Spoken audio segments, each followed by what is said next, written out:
Түлкі мен қонжық ертегісі.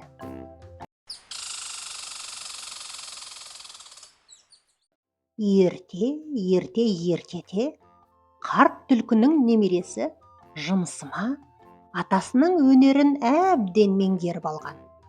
Күнде ерте тұрып тышқан аулайды. Кейде ұядағы жұмыртқаларды жымқырады.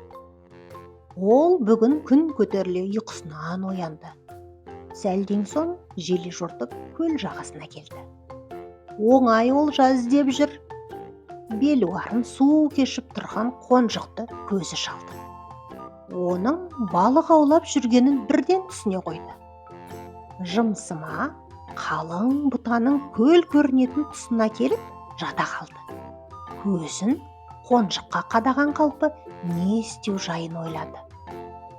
Қонжық болса екі балықты екі қолына ұстап жағаға шыға бергенде кенет алдында пайда болады кетті. «Сәлем», деді күлімсіреп Жымсыма.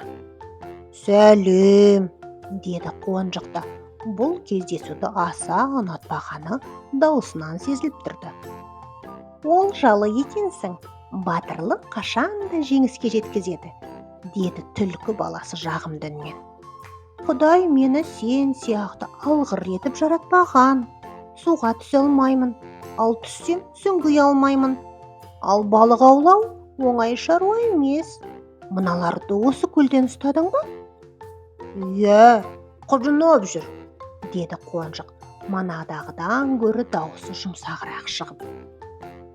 «Одан маған не пайда?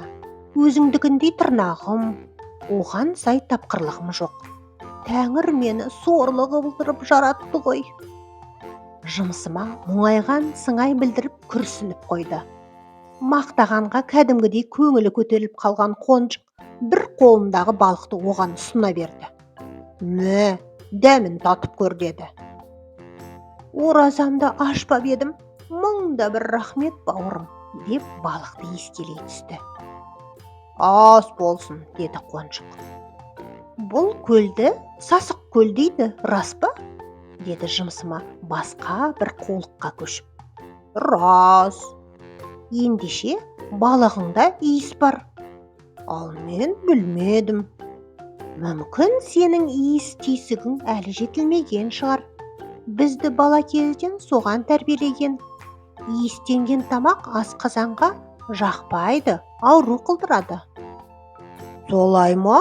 деді қонжық тіңкісініп.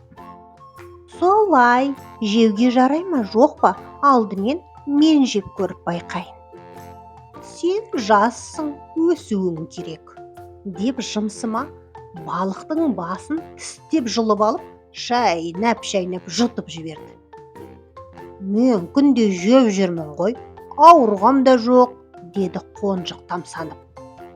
«Сабыр ет, ешкім бірден ауырмайды ғой», деді Жымсыма қолындағы балықтың соңғы түйірін өңешінен өткізген соң. «Мынаның иісі білінбейді екен. Мүмкін қолыңдағыңда бір пәле бар шығар. Әкелші», деп Жымсыма екінші балықты жәукемдеп жатқанда алданғанын білген қонжық әкесінің бір әңгімесін есіне алды. «Әй, осы айтақ деген не сөз?» деп Жымсыманың көзіне қарады қонжық. «Оны қайдан естідің?» «Осында келе жатқанда қырқаның ар жағынан сондай бір дауыс естілді. Сайдың ішінде сенің жүніңе ұқсайтын қызыл бірдеңені иттердің жұлмалап жатқанын көрдім». «А? Бұны неге ертерек айтпадың?» деп Жымсыма сасып. «Сұраған жоқсың ғой сен», деді қонжық. «Айтаң құрсын сенің, ойбай, ішім бүріп барады», деп Жымсыма соңғы балықтың құйрығын қылғытып жіберіп, «Үйге барып дәрі ішейін, әйтпесе өліп қалармын», деп жүгіре жөнелді.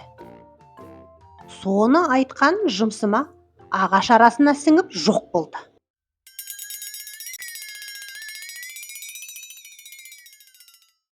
Мырс етіп күліп жіберген қонжық басын шайқап қойып, қайтадан көлге қарай аяңдап, балығын аулауға кірісіп кетті.